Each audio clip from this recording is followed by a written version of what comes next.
All right, I think we're going to go ahead and get started. Shahnaz, are you there? I am. Hi, Lisa. Hi, Shahnaz, and hi, everybody. Welcome. So glad to have all of you here as we talk about this topic of thriving during an uncertain job market, and specifically how to stay optimistic, motivated, and resilient. So what we're really going to be focusing in on today is doing the inner work around helping you to remain effective in your career transition efforts, especially in the current climate that we're in right now. So I'm Lisa Morgan. I'm the Ross Alumni Career Coach. I'm just so thrilled to have all of you there. I looked at the list of folks who registered and I see many familiar names, so I really appreciate you joining us today. And with us also is my dear friend, esteemed colleague, and fellow Ross alumna, Shahnaz Broucek. So welcome, Shahnaz.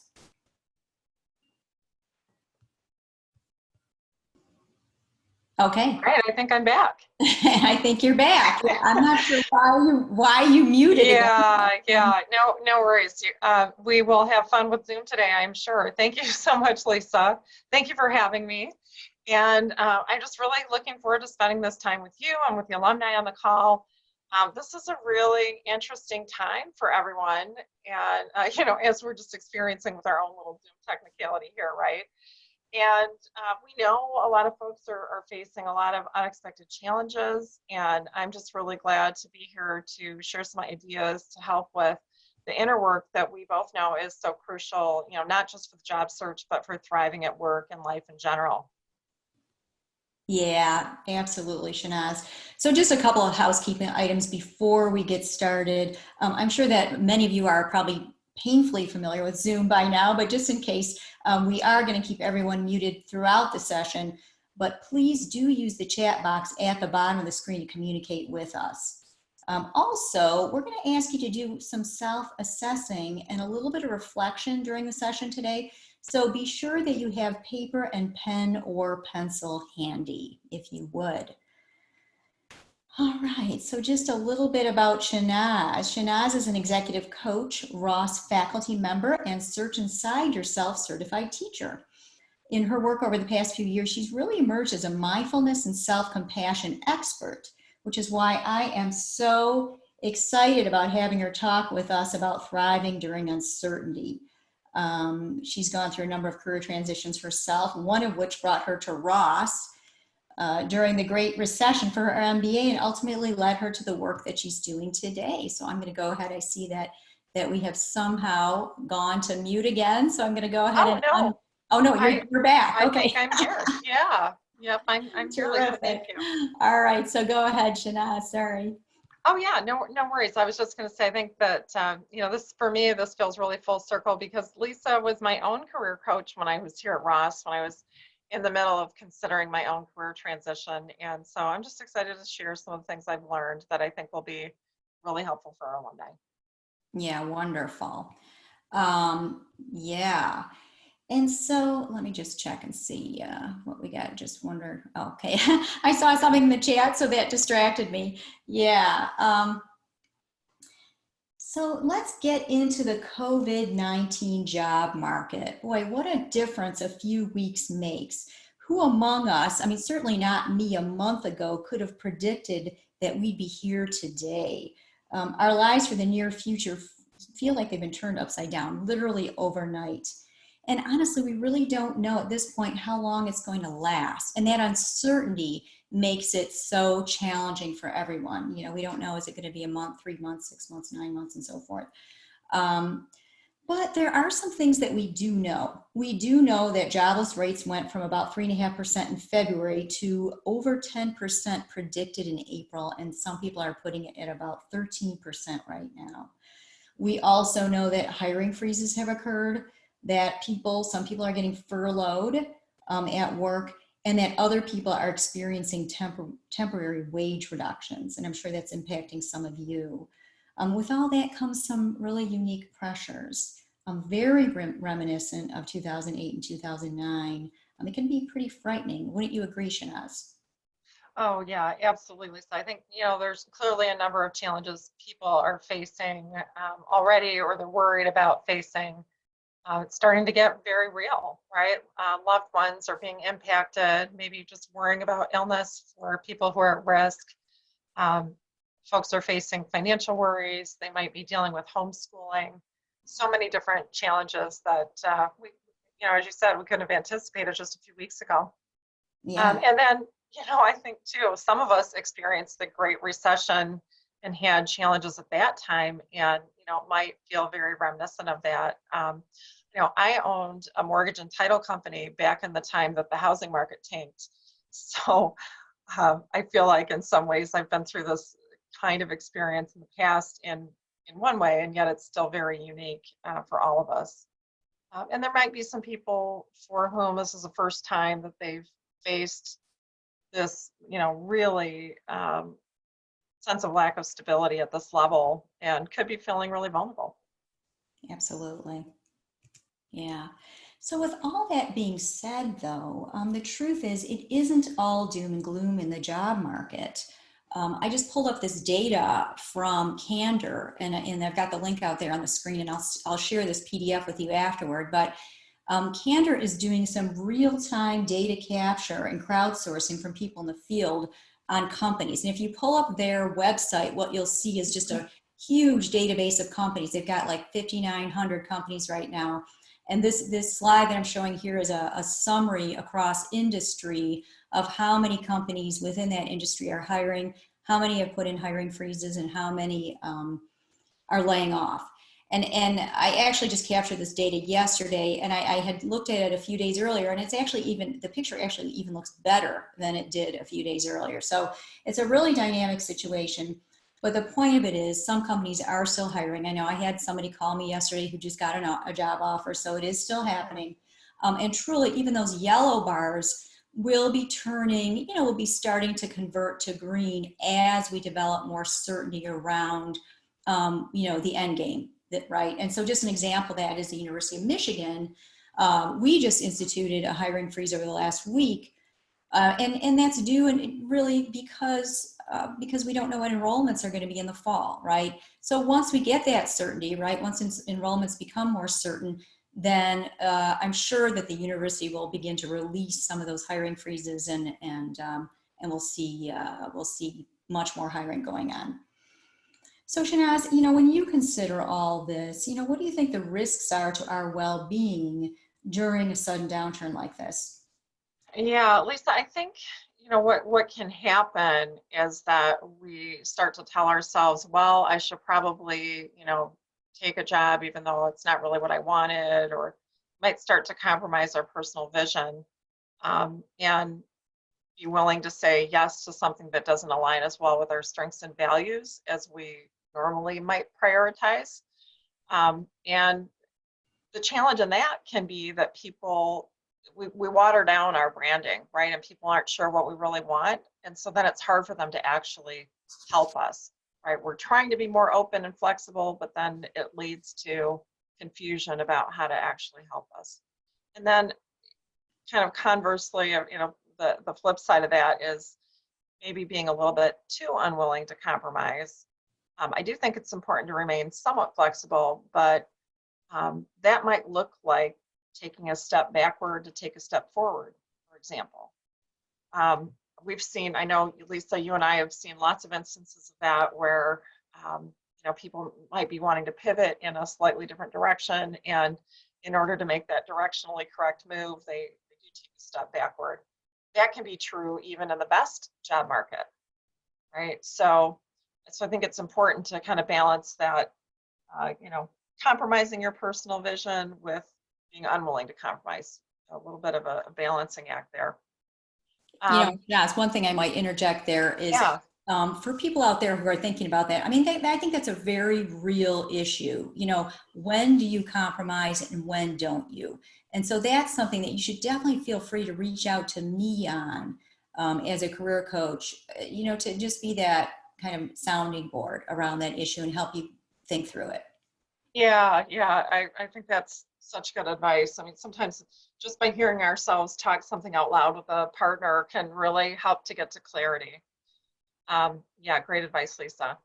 And then, just back to kind of the risks, I think another is about procrastinating, right? So if we start to feel like we're not really sure what we should be doing, or maybe we think, we look at this kind of chart from Candor and we think, oh, well, my industry's hiring, so why bother starting now?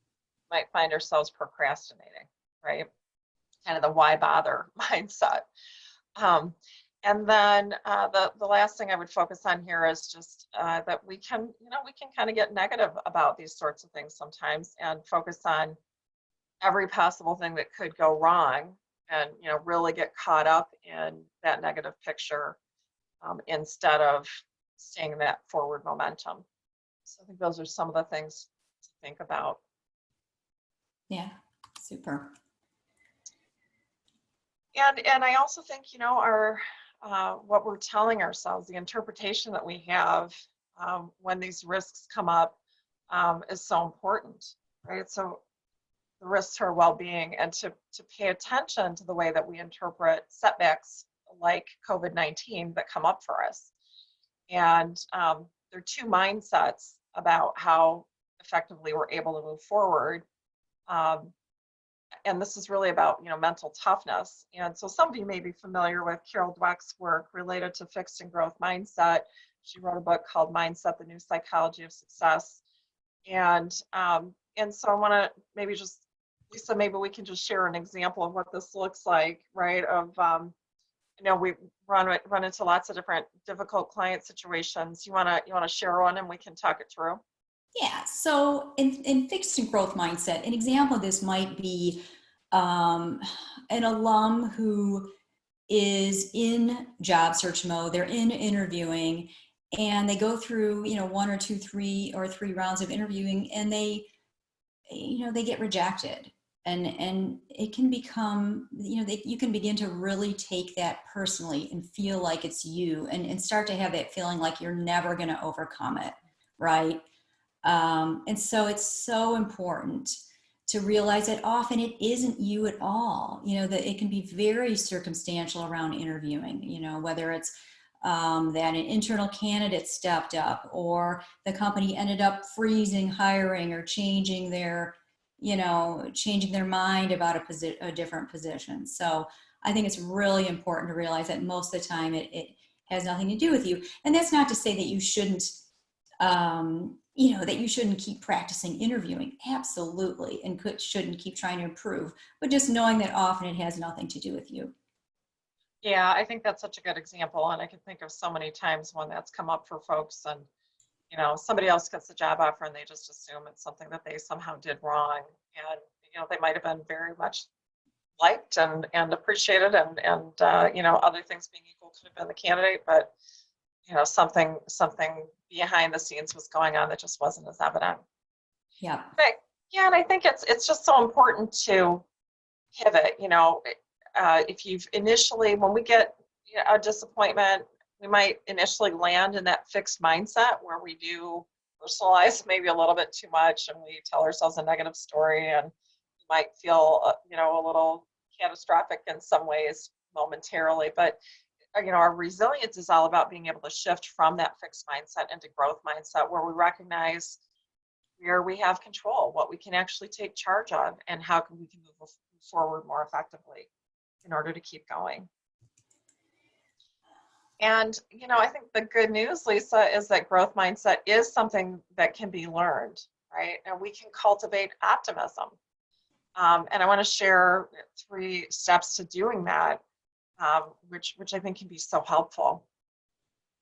The first one is about just being aware that we have this negativity bias as human beings, right? We're really hardwired to pay more attention to the negative than the positive. And if you think about evolutionarily, right, we needed to be attuned to dangers in order to keep ourselves alive.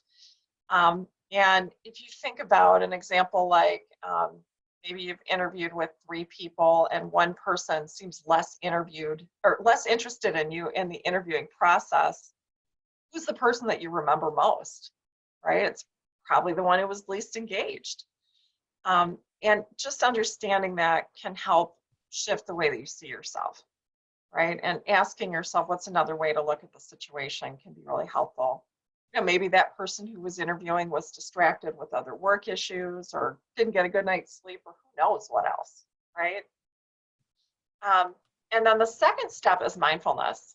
And with mindfulness, what we're talking about here is just being aware of how you're processing successes and failures and bringing curiosity and kindness to your thoughts and emotions that come up for you. How do you explain the event to yourself, right? So for example, if you're successful about something, do you give yourself credit for it? Or are you more likely to just tell yourself, well, I got lucky and kind of downplay your success? And then if it's failure, do you feel helpless? Or what are the thoughts that come up related to those emotions? So just taking a moment to really notice your patterns and being aware can really be helpful, right? If you recognize, oh, well, my tendency is to be kind of negative at first, and but then I do bounce back, and I'm gonna come out of this and think about how I've come out of it in the past. That can be very helpful. And then the final step is what I'm referring to here is transformation, and meaning how you could transform and reframe any disempowered view of yourself or a situation towards growth mindset, right? Where you're just learning and maybe have more self-compassion in that process, giving yourself credit for your successes instead of dismissing them, and incorporating your wins into your self-image, right? It's such an important part of cultivating self-confidence. And then on the flip side, if you face a difficulty or a setback, looking for evidence that maybe this is just temporary, right? It's not the end of the process for me, and that we have this negativity bias, right? But we can choose a different response. And we'll talk a little later about it, but one way to cultivate optimism that we'll explore is journaling.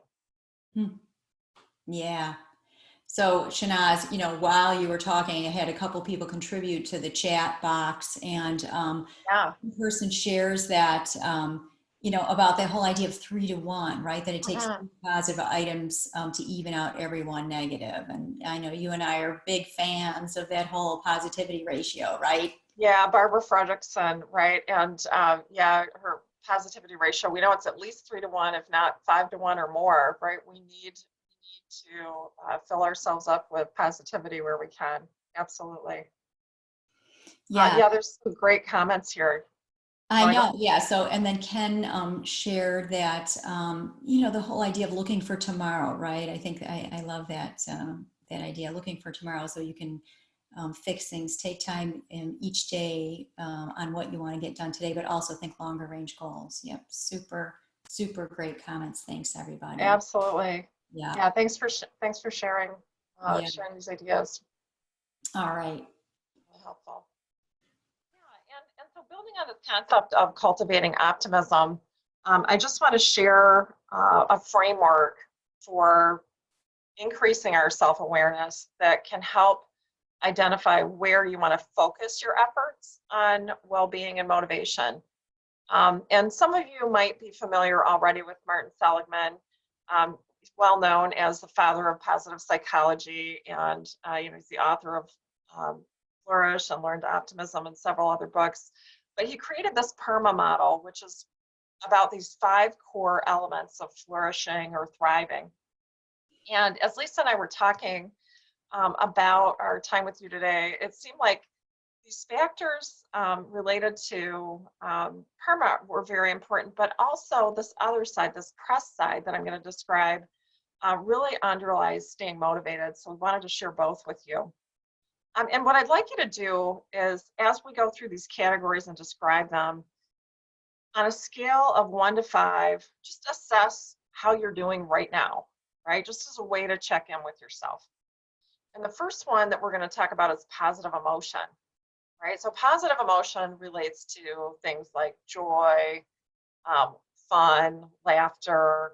It might even be as big as awe, right? Things that we feel connected to in nature that bring up those feelings of awe for us. But just things make us feel good, right? And so rating yourself 1 to 5 there. And then the next one's engagement.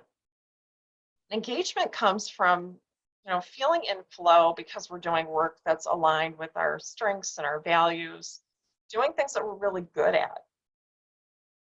The next part of PERMA is relationship. And here we're talking about, how are you doing with your important relationships right now? What's the sense of support that you're feeling from family and friends, maybe your boss, coworkers? How are your relationships doing? And then meaning, which is about, serving a purpose that's bigger than yourself. And it's not always about saving the world, but it could just be about being a good provider for your family or helping others on your team, maybe somehow contributing to a greater organizational mission that matters to you.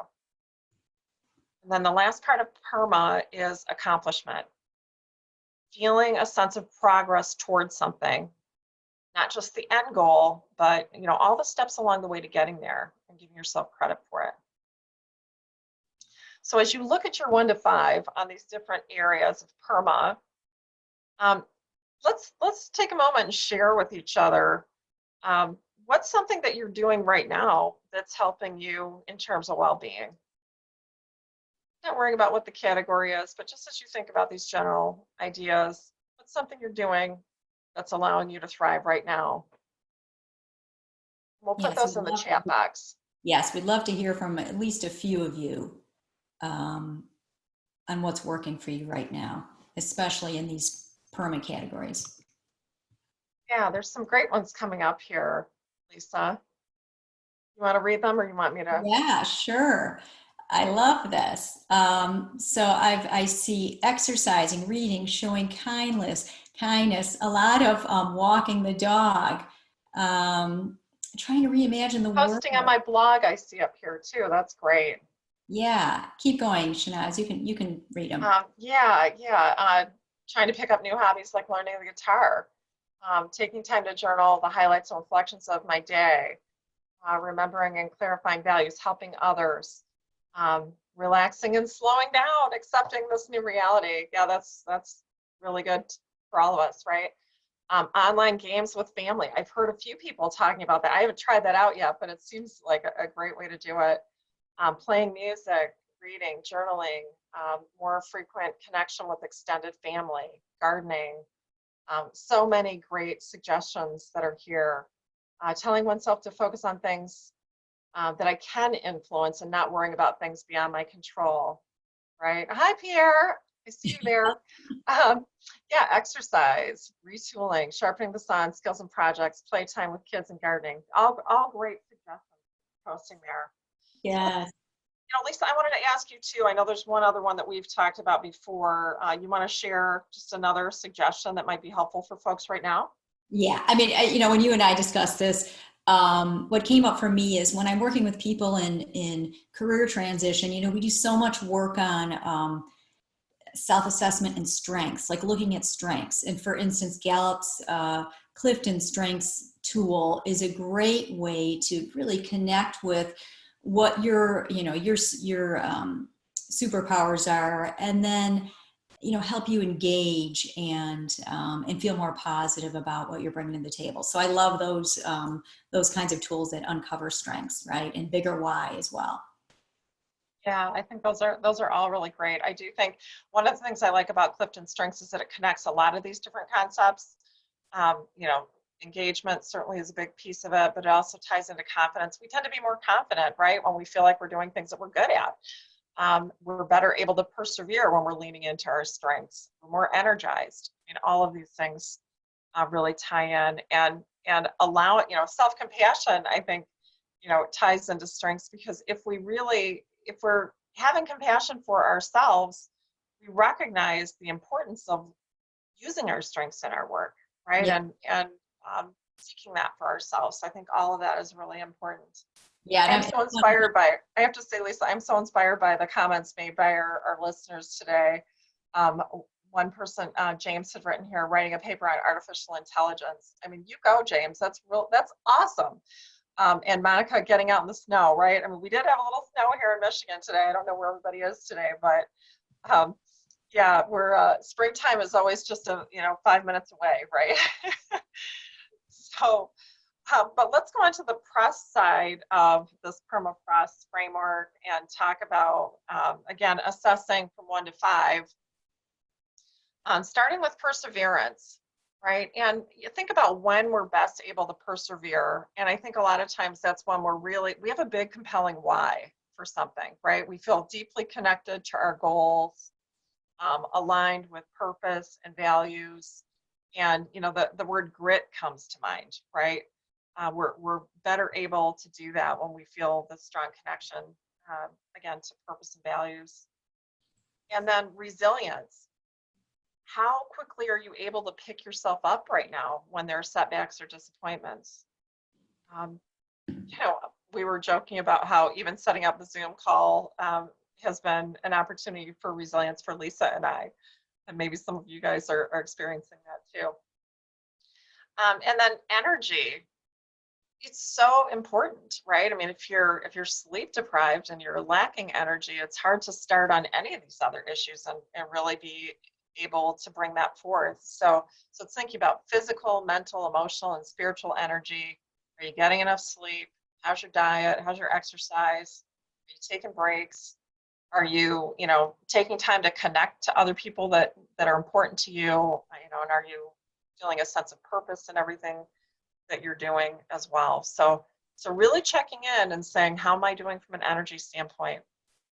And then self-compassion, which has to do with being kind to ourselves about our circumstances, recognizing when we're struggling, and instead of being hard on ourselves, it's having, recognizing that we're suffering and having compassion for what we're going through, having a positive inner dialogue, and how prone are you to truly live with self-compassion versus maybe being self-critical. And then the last one is self-confidence, which goes beyond managing your inner critic into really believing in yourself, being aware of your strengths authentically, not to be boastful or all about yourself, but in order to bring your best out into the world. And so again, rating yourself 1 to 5 on these things. We're curious if we can go back to the chat box. I'd love to hear from our audience about something you're doing already that's helping you to stay motivated. There's some things that are working for you right now that might be helpful to other folks. So Shahnaz, while we're waiting for people to think about this, right, these categories might be a little more challenging. As I reflect on this, I think that these things are so important, especially if you're in job search mode, right? And that job search starts to drag on and feel like a marathon versus a sprint. It's really so valuable to be looking at all these components and thinking, where can I use some work, and what can I do? Yeah, absolutely. And I do see some ideas starting to come in here, Lisa. So things like strategic planning for a great client. I'm taking some online courses. I don't know where, but I'm curious to hear about where for those. Some of the ones that I've liked in the past have been through Coursera, COURSERA.org, and edX.org. Those are 2 really great ones, but many others that are out there, working out, connecting with people, compiling a list of free training videos online. There's a lot of shared resources out there right now, which is really great to see. Connecting with friends, and Zoom wine dates with good friends. Great to hear that there's some fun helping to keep people energized. Giving myself grace when I don't feel motivated. Thank you, Michelle. That's really great. We're all in uncharted territory and it will pass. Listening to motivational podcasts. Yeah, these are all just really, really great ideas here. Udemy has great cheap courses as well. EDX has a ton of free ones. Balancing action and reflection. So many really. And taking care of yourself with sleep, diet, and exercise. All great things that Yeah, I love this topic too. Keeping my same morning routine, right? Basically Hmm. stretching, reading reminders to get my mindset ready for that. Yeah, routine is so important, especially as our routines have kind of been turned upside down lately. Right, Yeah, right. creating new routines. Yes. Yep. Yeah, and Scott, I see just posted one. I think this is a really great resource. Coursera is offering the Science of Wellbeing. It's most popular course at Yale, and it is really it is a great offering that's available for free online. So something to check out for sure. Yep. And Yeah, and Varun yeah, says, agrees with Marco and says setting daily small goals and achieving them as well. yes, So yeah, true. that sense of progress, right, towards accomplishment is so important. Yeah. Awesome. Absolutely. All right. Should we move on to the next one? I think so. Yeah. Okay. Yeah, and so, one way that you can go deeper on self-awareness is through journaling. And I've seen a few of you mention journaling in our chat room here, but I'm wondering how many of you might actually be groaning right now to hear me say journaling. If you're anything like some of the students that I've had in class at Ross. Um, so some of them love journaling, and then there are others who feel really resistant to it. But I thought I would start by just sharing a little of the research about why I'm suggesting this. And the first study that I want to mention here is about this group of laid off professionals who, for 5 days, they journaled about their feelings, about their experiences. And 6 months later, they had found jobs at a much higher rate. 68% of them had been, gainfully reemployed versus 27% of the other group. And that's, I think that's pretty profound, right? To consider the impact on your ability to maybe make sense of a situation and take a perspective by reflecting. And when you write, you get to kind of become the objective observer of your circumstance, which can allow you to be a little bit more compassionate and gain insight. So I think it's a great way to coach yourself and to approach yourself with non-judgment and curiosity. And the second study was a group of 49 college students. And in their case, this was really short spurts of journaling, just 2 days, 2 minutes a day. But that group of students reported improved mood and well-being after just 2 minutes a day for 2 days. So I'm not saying that you need to journal for hours and hours a day, but for even a short period of time, just to give yourself some perspective can be super helpful. And I see there's a question here about what goes into these journal entries.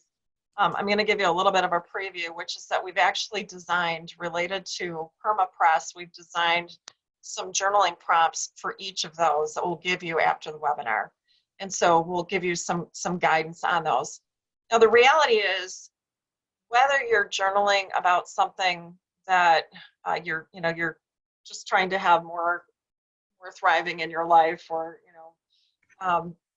be more resilient, whether it's related to that or you're trying to process something difficult that has happened, both things, sort of positive journaling or negative, journaling about some negative event, both seem to lift our mood, right? So it's not that you need to avoid writing about difficult things. It can actually be super helpful to do that. So I think it's good just to be aware of that. And I think in this particular time, my sense of it is that it's particularly helpful to also spend a fair amount of time focusing on where you have control, right? What are the things that you can do to shift into this more optimistic viewpoint? Um, realistically, but also optimistically. Terrific, Shahnaz. Anything you want to add there? Or, actually, let me ask folks. Um, I know you and I have some favorite journaling apps and tools. How about our listeners? Are there any particular tools for journaling you guys want to share with each other? Yeah, feel free to enter those in the chat box.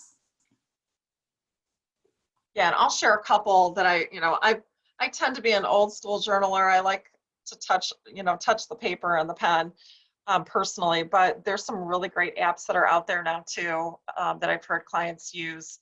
I like the Clear Habit Journal. I like Vertelli's Chapters. Those are two of the ones that I've enjoyed a lot. Evernote is great. I see that one coming up. And some other folks liking the old school way too. Just a plain blank sheet of paper can be great too. Um, yeah, I there's know, some others. Go I, ahead, Lisa. Shahnaz, I noticed that Michelle put in the 5-minute journal. That's one that I use. I like the 5-minute journal as well as the Yeah, James Clear journal. Those are both yes, really great. yes, absolutely. And then, yeah, Day One is another one that's listed in there. And Journey, Kenzo, Diagram. I mean, there's just several that are out there. And Marco mentioned too, sometimes mind mapping. I think mind mapping is a great alternative to journaling, or a way of doing journaling, right? Making it visual. Lots of great mind mapping tools that are out there that are automated, but also old school, just writing it out can be super powerful. Yeah, absolutely. Okay, great. All So right. maybe we can try this, Lisa. Okay. Um, let's do this. I'd like us to try a short journaling exercise together um, related to envisioning. And the reality is, it's so much easier to achieve something if you can actually visualize yourself already doing it, right? And rather than limiting ourselves, what I want to encourage you to do is just, think about how can you write the most optimistic script possible for yourself. And so the prompt is, if everything works out coming out of COVID-19, meeting or exceeding my most optimistic expectations, what will my life be like in 5 years? And just some sub bullets to this to get your juices flowing. But what's happening in your career and in your personal life? How do you feel? How are your relationships with others? So let's just take 3 minutes. We'll watch the clock here for you. And I want to encourage you to embrace this constraint of these 3 minutes, right? I listened to a podcast recently about embracing constraints, and it's really impacted the way I think about using time right now, because often if we just use those few minutes to get started, we can get so much more done. We might think, oh, I need 2 hours to work on my resume. Well, okay, maybe you need 2 hours, but what if you just spent 10 minutes? What could you get done in 10 minutes that would be progress for you, right? So let's try it with this envisioning exercise and go ahead and begin. And in 3 minutes, I'll ring a bell to bring us back together.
wrapping up the sentence that you're on. And now let's just take a minute individually to read to yourself what you wrote. Just a minute.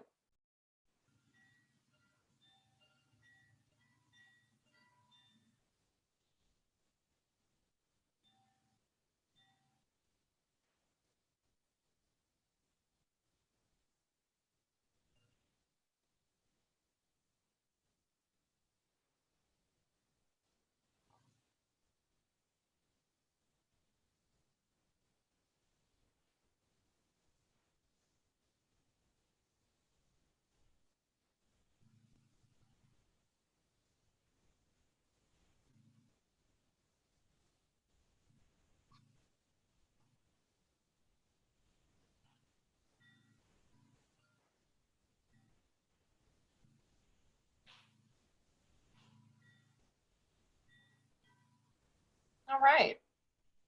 And so we're curious, so maybe we can share again in the chat here. In what ways was this helpful for you? Are there any surprises that came up?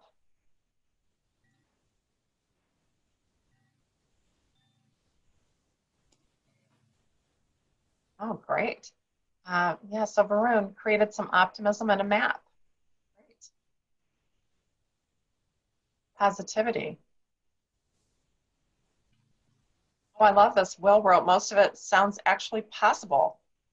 Yeah, terrific. Yeah, it gives me hope. Awesome, Mhm. Michelle. Wonderful.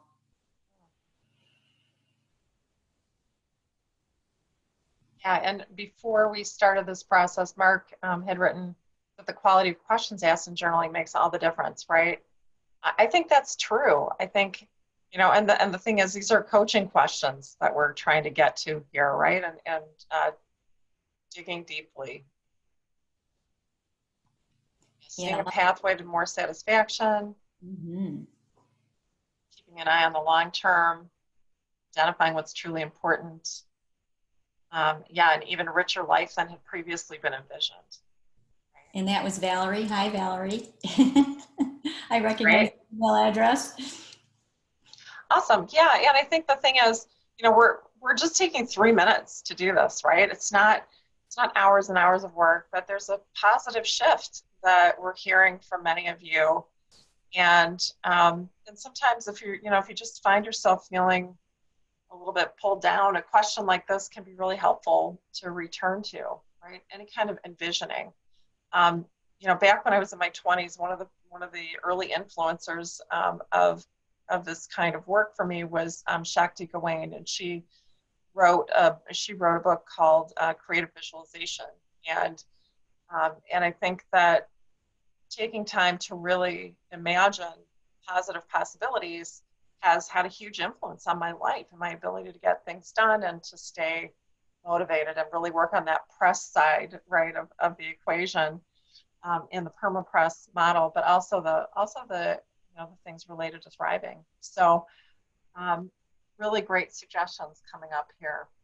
And Shahnaz, I wholeheartedly agree with you too. I mean, I think the way that I've been able to get to doing the work that I love is really by doing a lot of visioning, and I just think it works magic. So yeah, Yeah, and there are so many different ways to do this, right? I mean, sometimes people will write about writing their obituary. What do you want to imagine happening? But it's kind of shifting out of where you might feel limited and exploring what you really want and allowing yourself to want what you want, and looking for what are the small steps you can take towards that possibility. I love what Ashley wrote here. This exercise dropped the constraints that I'm currently operating under and shifted the vision to what's ideal for me. Awesome. And agreement from Mandy. So that's great. Yeah, Lisa and I tried this out yesterday, and we left feeling really positive and energized about our collective futures. And so I would just encourage you, continue to build this out. You might be surprised at what you can gain in just a short period of time, but sometimes going back to it and revise. Everything's a draft, right? Think of everything as like draft level work, and just go back and keep making it better. It's a great way to move forward. All right. And before we get into a little bit more open-ended Q&A, I thought I'd do a quick recap, which is, just remember to recognize that we do have choice in some ways, right? We might be told right now to stay at home, but there's a lot we do have choice about. And we can develop optimism, and there are some strategies for doing that we've talked about today. Check in with yourself on these permapress. Where are you doing with permapress? Not just today, but on an ongoing basis. Kind of, if you notice things are starting to feel like, oh, I'm not really getting where I thought I would, or I feel like I'm falling behind, or just not feeling energized, check in and see, how am I doing with strengths and challenges? Or it might even be recognizing when things are really feeling good and you're feeling really in flow, and just noticing, oh, okay, I've been sleeping better, or yeah, I've had a little bit more self-compassion, and here's how it's showing up in my life, right? And really taking time to envision yourself being successful, and the small steps towards moving yourself forward, making well-being and motivation a real priority for your life. I think these are some really helpful ways to help you think about staying the course and thriving during this time in particular. Thank you, Shahnaz. Yeah, so again, as we start to bring the session to a close, we are going to be sharing some gifts with you post the session for everybody who registered, to begin with a guided meditation. And Shahnaz recorded this on SoundCloud. It's fantastic. I listened to it. It's a 5-minute career search meditation. It's really, helping to bring you into a positive place, right? And really addressing that whole topic of visioning and visualizing, like we've been discussing. The other thing that we have for you is a handout that includes journaling prompts on each one of these categories of permapress, so that you can, one, first step, obviously assessing yourself, and then two, targeting specific components of permapress to go deeper into and take some really positive action. And finally, within that handout as well, there's a resource guide with some terrific books that Shahnaz pulled together for independent study on each of these components as well. So look for that. And I'm checking the chat box because I see one more thing out there. Yep, that's a private one, so I'll answer that. Absolutely, Terry, happy to talk offline with you. All right. Yeah, and one thing I'll just add here, Lisa, I think one of the things, we did a survey recently with some of our own clients at Optimize You, and a lot of the folks there, when we were kind of checking in with them to see what would be particularly helpful for them right now, and guided meditations was, I think, the number one thing that we were hearing from folks. And I think it's, people want to feel a sense of calmness. They want to feel collected and centered. And so, for many of us, this is a really powerful way to come back to what matters most to us, and just kind of, turn the volume down on some of the noise that might be going on for us. So, so look for, we'll share this one also on the Optimize You website. Our plan is that we're going to build out more meditations on the website with things like this particular one. So if you find it helpful, well, for one, let me know. I'd love to hear from you if you think it's helpful, or other topics that would be interesting for you to have kind of customized. We're just kind of exploring doing that work together, building on some of the work that I've done previously in Search Inside Yourself and Mindful Self-Compassion. But this particular meditation, is really about extending kindness to yourself in the job search process as you visualize your future career desires and building a life where you're thriving. All right. So I'm just responding to some of the chat here privately. But yeah, just to, again, draw this to a close, we just scratched the surface of these topics today, Shahnaz. But, I think it's important to remember that even during this challenging time, there's a lot to feel really hopeful about. For one thing, it's springtime in Ann Arbor. You know, we actually did get snow this morning, but it truly is spring. The sun is going to rise tomorrow morning, and you know, we are going to make it through this time and be better for it. So I'd like to take this opportunity to sincerely thank Shahnaz for being here, and to all of you for being here as well. If you'd like to explore this topic of especially mindful self-compassion further, feel free to reach out to Shahnaz directly. I actually shared her Optimize You email address on the screen. I'm going to send this PDF out afterwards so you can access that as well. And if you want to talk through your career search with me or any of the other subjects that that some of you posted, I'm glad to do that. So please reach out to me. My email is rossalumnicareers@umich.edu. So please feel free to do that. So at this point, we're going to stay on the line and address further questions through the chat box. But I'm going to go ahead and pause the recording. So I'm going to do that first. And as I do that, just want to say thanks so much again, everybody, and have a great day and stay well.